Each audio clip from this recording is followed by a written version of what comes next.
제가 요즘 주말에 시오노 나나미라는 여자분이 쓴 그리스인 이야기의 제3권 알렉산더 대왕 편을 읽었습니다. 이것을 읽어보니까 자꾸 박정희 생각이 나요. 박정희. 알렉산더와 같은 영웅, 박정희와 같은 영웅, 스타일은 차이가 있지만은 역사적 업적에는 참 공통점이 있구나 하는 것을 느꼈습니다. 여러분, 알렉산더 대왕과 관련된 책도 많고 특히 플루타크 영웅전, 소년기 때 우리가 플루타크 영웅전을 많이 읽었습니다. 요새 소년들이 읽는지 그게 궁금해요. 플루타크 영웅전을 읽으면은 두 사람이 그리스 로마 영웅 중에서 두 사람이 가장 중점적으로 취급되고 있는데, 한 사람은 그리스를 대표하는 알렉산더 대왕, 또 한 사람은 로마를 대표하는 시저죠. 시저. 알렉산더 시저, 나폴레옹, 서양의 3대 영웅이죠. 군사적 천재이기도 합니다. 세 사람이 공통점이 있습니다. 단명했죠. 시저는 50대에 암살되고, 나폴레옹은 센트 헬레나 섬으로 귀양 가서 50대에 죽고, 알렉산더 대왕은 33살에서 한 달 모자라는 생애를 살고 죽었습니다. 그런데 누가 제1영웅이냐? 유럽 역사에서, 서양 역사에서 하면은 그것도 만장일치로 알렉산더 대왕이 꼽힙니다. 알렉산더 대왕을 영화로 만든 게 몇 편 있습니다.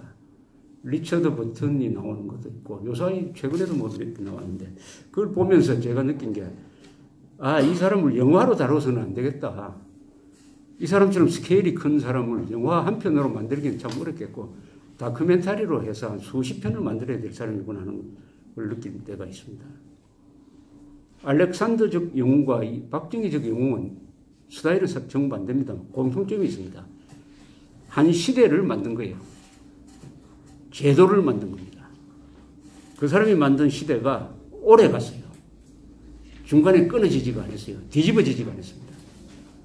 그래서 서양 역사 속에서 알렉산더 대왕이 만든 그 시대가 지금까지 계속되고 있습니다.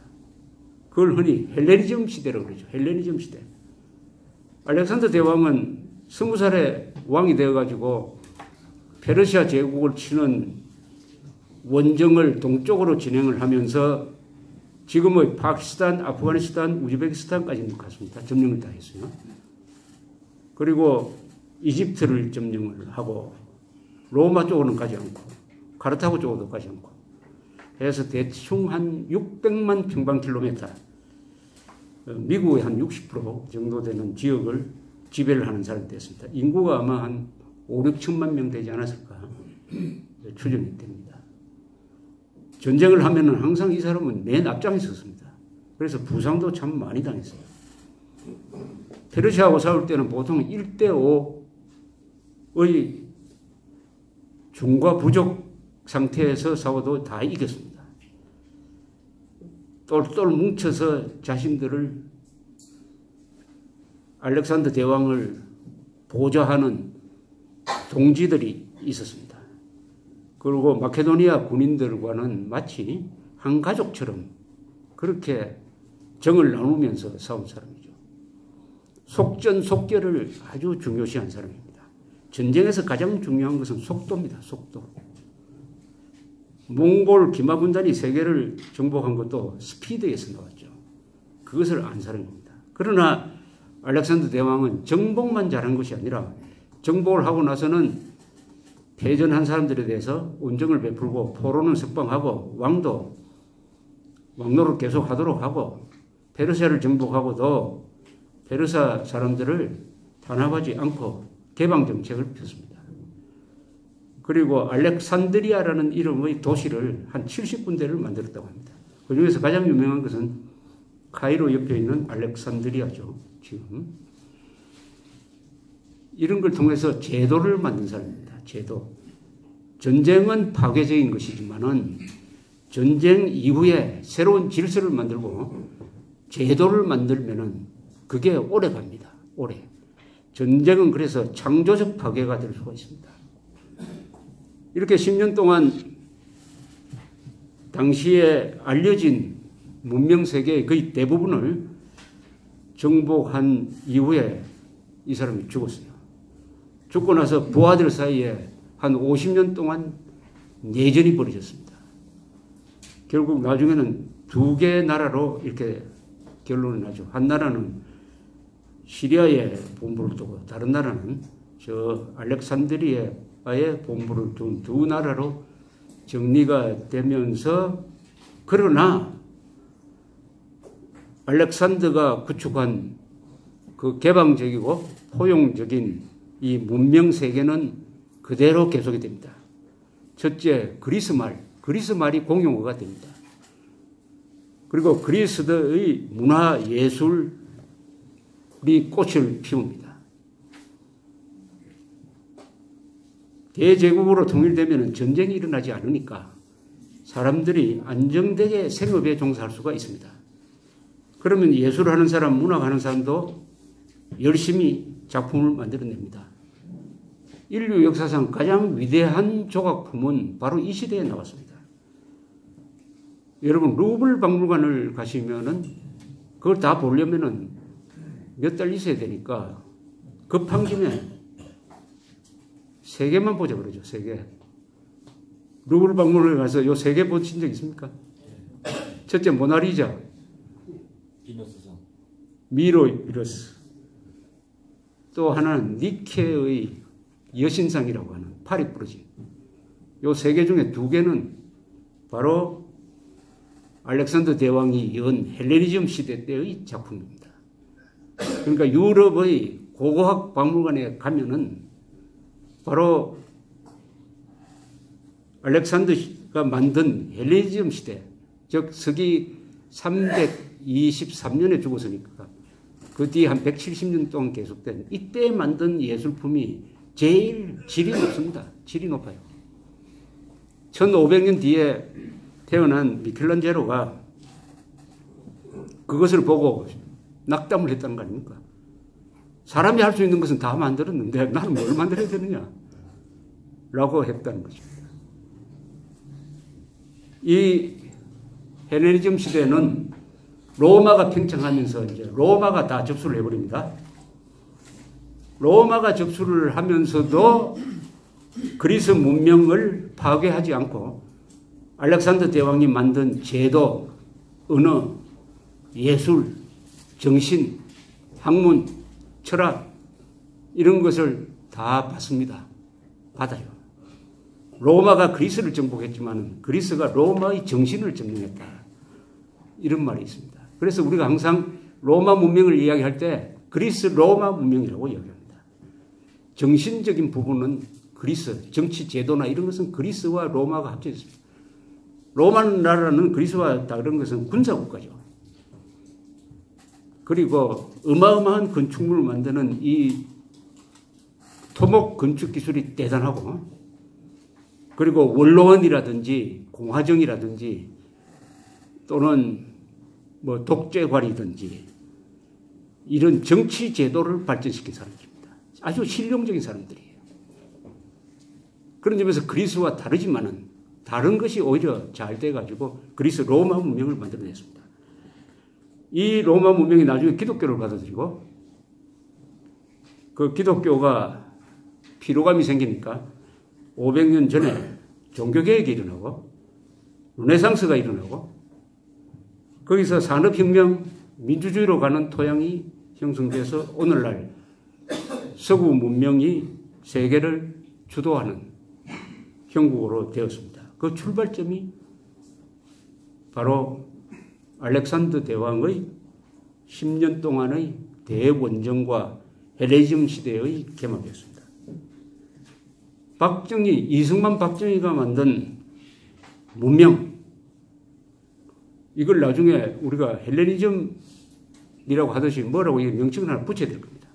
한국 역사상 이승만 박정희가 만든 이 문명을 뭐라고 할 것이냐? 자유, 뭐 하여튼 근사한 이 장명을 하나 해야 되겠어요. 헬레니즘이란 말처럼. 그러나 자유가 가장 핵심적인 자유와 자율 또는 자조, 자립, 자주, 자유가 핵심 가치인 것은 확실합니다. 무엇보다도 자유입니다. 자유. 박정희는 자유를 억압한 적이 없습니다. 자유를 보호한 적이 있죠. 자유를 신장시킨 것은 있죠. 그러나 반정부 세력은 뭐 다소 탄압한 적도 있습니다. 그런 과정에서 권력을 남용한 적도 있죠. 그건 세계 어느 나라에나 있는 일종의 불량률입니다. 정치에서 피할 수 없는 불량률인데 그것을 과장해가지고 박정희를 매도하면은 그것은 상계에서 벗어나는 방식이죠. 그래서 이승만 박정희가 한국의 알렉산더 대왕입니다. 이 사람들이 만든 이 문명, 민주주의 제도, 법칙, 막강한 경제력, 그리고 무엇보다도 군대, 한미동맹, 그리고 여러 가지 복지제도, 의료보험을 포함을 해가지고 이것은 이승만 박정희, 특히 교육, 그 가난한 1959, 특히 여성들한테 교육을 확대시켜가지고 오늘날 한국의 여성이 이렇게 활력 있는 사람들로 만들어낸 사람 이승만이죠. 이승만. 그 어려운 시기에 전쟁 중에도 선거를 그만두지 않고 선거를 해가지고 민주주의는 시행착오를 거치지만은 실수도 감당할 수 있다. 민주주의 가장 큰 장점은 실수를 스스로 해결할 수가 있다. 독재는 실수를 하면은 지금 북한처럼 자체적 해결 능력이 없는데 민주주의는 실수해도 바로잡을 수가 있다 하는 이 확신을 가졌던 사람이 이승만 대통령이었습니다. 이승만 대통령이 1948년 8월 15일 연설을 하면서 이야기하기를 첫 마디가 건국기념연설에서 우리는 민주주의를 믿어야 하겠습니다. 민주주의가 다소 늦기는 하지만은, 더디기는 하지만은 종국에 가면은 선이 악을 이긴다는 것을 믿고 우리는 민주주의적으로 문제를 해결해야 됩니다. 라고 이야기를 했습니다. 민주주의적으로 문제를 해결하는데 가장 중요한 것은 국민들이 분별력을 잃지 않는 것입니다. 국민들이 분별력을 잃으면 선거를 통해서 간첩, 부패분자, 반역자, 사기꾼을 국회의원이나 대통령으로 뽑을 수도 있는 것입니다.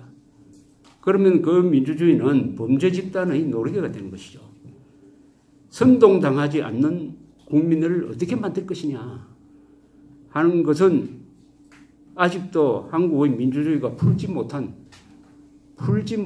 과제입니다. 여기 모이신 분들도 우리는 맨정신 갖춰야 되겠다, 맨정신 차려야 되겠다 해서 여기 오신 거 아닙니까?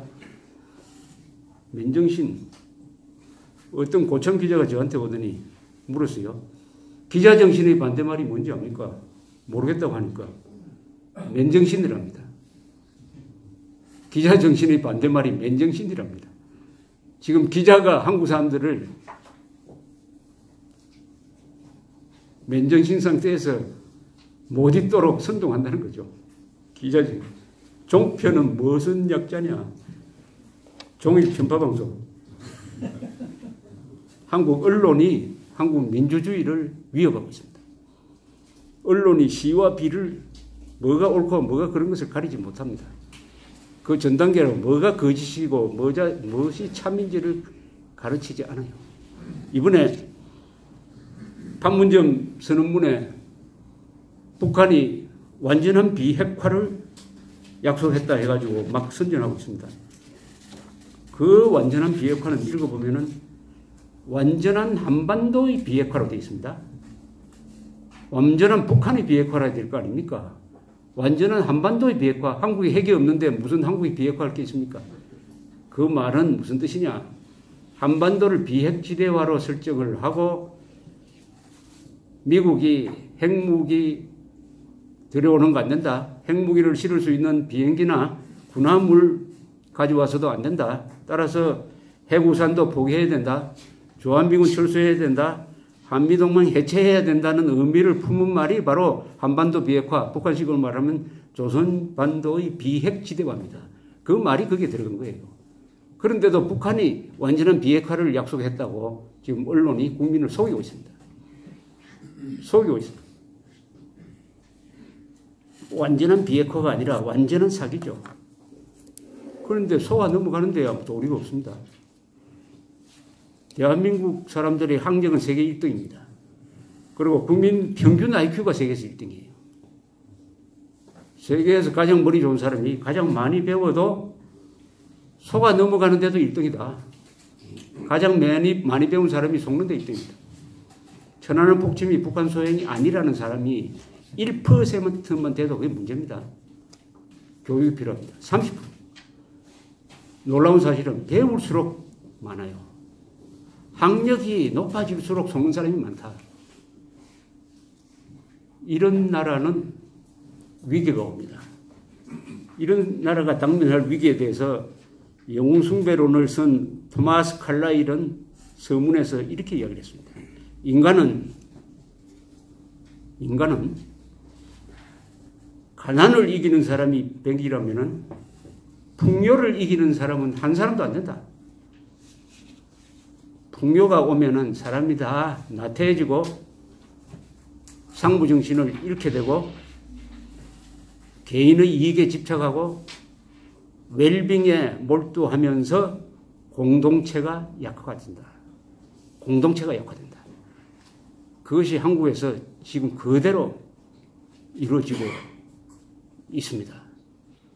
또 거기에 북한 노동당 정권과 남한의 종북 세력이 합작해가지고 민족과 민주를 앞세운 일대 이념 공세를 펴가지고 우리 국민들이 거기에 속아 넘어가서 이승만, 박정희를 민족 반역 세력인 것처럼 생각을 하고 진짜 민족 반역 세력인 북한 노동당 정권과 김일성, 김정일, 김정은을 민족주의자로 오판을 하도록 만드는 데 성공했어요. 정신이 영혼이 망가져 버렸습니다. 영혼이 망가졌는데 이걸 어떻게 극복할 것이냐 하는 여러 가지 방법 중에 하나가 이승만, 박정희를 배우는 겁니다. 이승만, 박정희를 배우면은 거기에 해답이 있어요. 아까 맨 서두에 제가 박정희 대통령의 국방부 연두수시 논평을 읽어드린 것도 바로 이승만 정신으로 민족주의의 사기극을 깨부수자는 그런 의미였습니다. 자, 이제 이야기를 마무리하고 여러분들의 질문을 받을 시간이 다 되었습니다. 이 3시간 강연은 상당히 이게 시간이 많이 걸리고 긴장을 유지하기가 좀 힘들어요. 그러니까 또 한 번 중간에 쉬도록 하겠습니다. 지금 제가 말씀드린 것을 다 종합하면은 박정희 아카데미에서 여러분들은 지도자의 길을 배우십시오. 그리고 박정희 정신을 배워서 오늘 현실에서 써먹어야 합니다.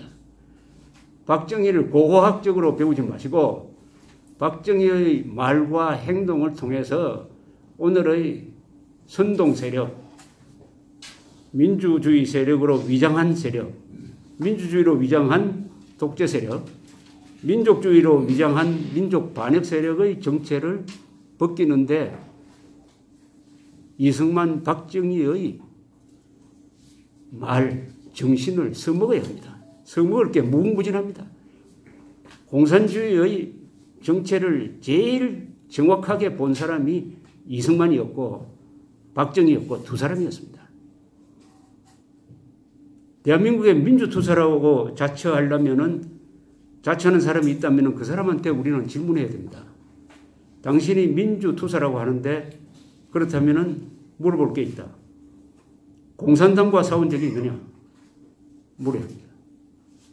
없다고 하면은 대한민국의 민주주의는 공산주의와 싸워야만 유지할 수 있는데 어떻게 공산당과 싸우지 않고 대한민국과 싸워놓고 민주투사라고 할 수 있느냐?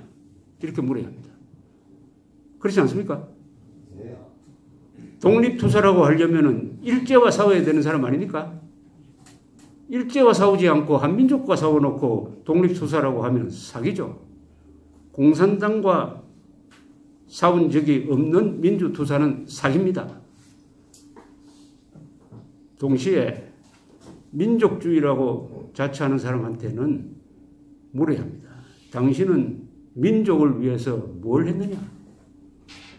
민족의 행복을 위해서 뭘 했느냐? 박정희는 민족의 평균 수명을 세계 최장수국으로 만들었다. 그런 박정희를 저주하면서 민족주의자라고 자처할 수 있느냐? 진정한 민족주의자를 역적으로 모는 당신의 정체는 뭐냐? 이렇게 물어야 합니다. 그런 무기를 이번 박정희 아카데미 강연을 통해서 여러분들이 하나씩 가져가는 기회가 될 수 있게 되기를 바랍니다. 오늘 저희 강연은 여기서 끝내고 또 한 10분 쉬고 12시에 다시 만나서 질문을 받겠습니다. 감사합니다. 다 모아졌어요. 그러면 보수가 어떻게 일어날 것인가 행함이 있는 것으로 꼭 배워가고 싶습니다. 그럼 어떻게 해야 됩니까? 우리가 앞으로 그것만 내 말씀드리고 싶습니다. 보수 세력이 무너졌다? 정치적으로 무너진 것 같아요. 지금 조사를 해보면은 내가 보수라고 하는 사람이 한때 한 40% 됐는데 요새 25%로 줄어들었어요. 진보라고 자처하는 사람이 한 40%가 됩니다. 중도라고 하는 사람이 한 20%, 25% 좀 돼요. 과반수가 되어야 할 보수가 4분의 1로 줄었다. 맞습니다. 그러면은 일단 뭘 하려고 하면은 반성을 좀 해야 되는데 이 반성을 제대로 하지 않고 있죠. 반성을 어떻게 하느냐? 보수가 뭘 잘못했습니까? 세 가지를 잘못했습니다. 자주국방 의지를 포기했어요. 보수 세력조차도 자비적 핵무장해야 된다는 이야기를 하지 않았습니다. 한미동맹에 너무 의존했다는 거죠. 두 번째, 공산주의가 절대 악이라는 걸 가르치지 않았습니다. 공산주의는 상종할 수 없는 절대 악이다. 호열자와 같다. 인간은 호열자와 같이 살 수 없다. 절대 악이라고 가르쳤어야 됐습니다. 세 번째, 한자를 포기함으로써 우리 국민들이 분별력을 망가뜨려 버렸습니다. 이 세 개가 잘못이었습니다. 탄핵 과정에서는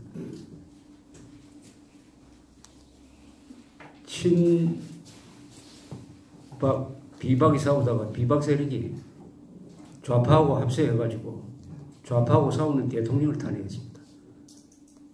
보수 세력 안에서 배신자가 생긴 거죠. 배신자가. 대통령 선거에서는 보수표만 모으면 당선된다 라는 허상을 만들어가지고 홍준표만 밀면은 당선된다 하는 환상을 만들었습니다. 그때 이미 4분의 1밖에 안 되는데 그렇다면 당연히 반좌파 연합 전선을 펴야 되는데 중도 보수 연합을 만들어야 되는데 그 노력을 하지 않았습니다. 그래서 41%의 지지로 좌파 대통령이 탄생하도록 했습니다. 이것은 전략 부재입니다. 물론 그 좁은 짧은 시간에 그게 가능했겠느냐 하는 것은 따로 있습니다만 그런 노력도 하지 않았습니다. 지금도 보수 중도가 연합을 해야 반좌파 통일정선이 이루어지는데 그 노력을 하지 않고 있습니다. 보수 혼자서 이길 수 있다고 생각합니다. 불가능하죠. 4분의 1로 어떻게 선거에서 이길 수가 있겠습니까? 왜 이러냐? 이승만 대통령의 그 말을 우리가 뭉치면 살고 흩어지면 죽는다. 이 말을 제대로 이어가지 못한 거죠. 뭉쳐야 되죠. 뭉쳐는 기준이 있어야 됩니다. 김정은에 반대하면 다 우리 편으로 가야 됩니다. 김정은에 반대하면은 다 우리 편입니다. 박정희를 지지해야 우리 편이 아니에요. 김정은만 반대하면 됩니다. 김정은만 반대하면 다 우리 편이라고 해야 됩니다. 그러면 중도 보수가 다 우리 편이 될 수가 있죠. 이게 대동단결 아닙니까? 대동단결. 큰 점에서 같으면 돼요. 작은 점에서는 달라도. 큰 점에서 같으면.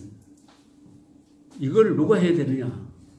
정치인, 지식인들이 이 운동을 일으켜야 되는데 이번 선거에서도 그게 좀 어려울 것 같고 특히 서울시장 선거에서 어떻게 될지 그게 궁금합니다. 그럼 뭘 할 거냐? 우파가 뭘 할 거냐? 할 일이 많죠. 공부도 하고 싸우기도 하고 해야 되는데 우선은 행동해야 된다는 그 말은 맞아요. 분석이 너무 앞서고 행동이 늦습니다. 한국은. 그 이유는 간단합니다. 보수가 노쇠했기 때문입니다.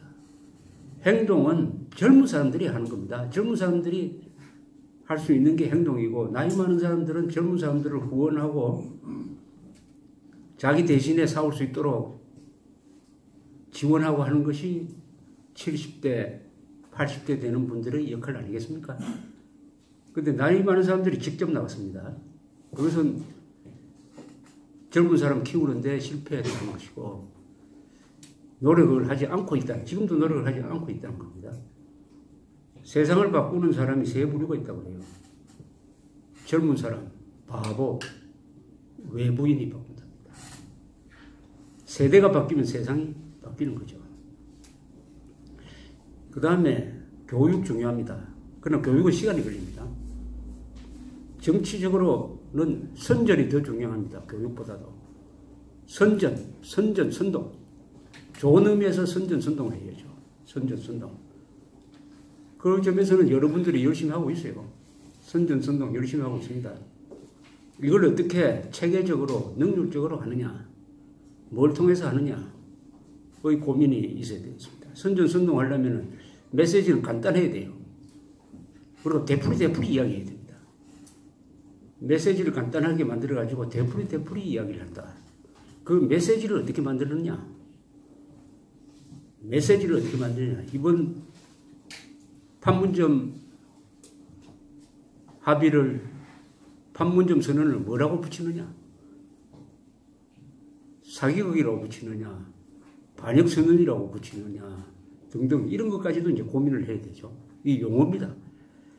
선전이 선거에서는 조직보다 더 중요합니다. 이제는 선거운동을 해보면 조직에서는 별로 돈이 안 들어요. 선전에 돈이 듭니다. 선전. 요새 댓글 조작단 사건도 바로 그거 아니겠습니까? 선전에 주력해야 됩니다. 선전에 교육의 시간이 많이 걸리니까 우선 선전에 주력을 해야 된다. 바로 박근혜 정부가 무너지는 것은 선동으로 무너졌어요. 그 다음에 누가 행동하느냐? 누가. 보수 세력이 이렇게 된 입장에서 우리를 대신해서 싸워줄 사람 없어요. 남한테 미루면 안 됩니다. 자기가 해야 됩니다. 아니 우리 대신에 누가 싸워줍니까 지금? 자유한국당이 뭐 나름대로 열심히 하죠.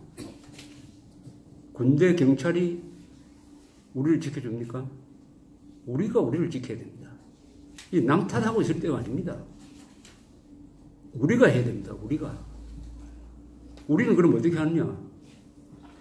하나의 가장으로서 동창회에 나가면 동창회가 애국단체가 될 수가 있습니다. 계모임도 애국단체가 될 수 있습니다. 그 안에서 토론해가지고 결의해가지고 우리 다음에 태극기 들고 나가자. 이렇게 결의하면 그게 애국단체가 되는 거예요. 좌파처럼 새로 조직할 필요도 없습니다. 교회도 애국단체가 될 수 있습니다. 자기가 속한 자리, 가정, 모임, 동창회 또는 동향 모임 이런 데서 토론을 해가지고 행동하는 조직으로 바꿔야 되죠. 그러지 않고 분석만 하고 남 탓하고 누가 우리를 대신해서 해주기를 바라고 해가지고는 이 해결 안 됩니다. 해결 안 됩니다. 우리가 해야 됩니다. 내가 해야 됩니다. 모든 출발점은 납니다. 수이루 조천리라는 말이 있지 않습니까? 한 모퉁이를 지키면은 모든 사람이 자기가 맡은 모퉁이를 지키면 언젠가는 천리를 비추게 된다. 좋은 세상이 온다는 것이죠. 자기가 처한 위치, 내 가정에서 내 일을 다 하고 있느냐? 내 회사에서 내 직원들을 제대로 관리하고 있느냐? 이런 것부터 한번 생각을 해봐야 되지 않을까 생각합니다. 그 다음에 전문적으로 조직하는 사람은 또 그런 전문 조직군이 있으니까 어쨌든 요약하면 젊은 사람들을 길러야 된다. 내가 할 수 있는 일을 해야 된다. 선전에 주력해야 된다. 이 정도로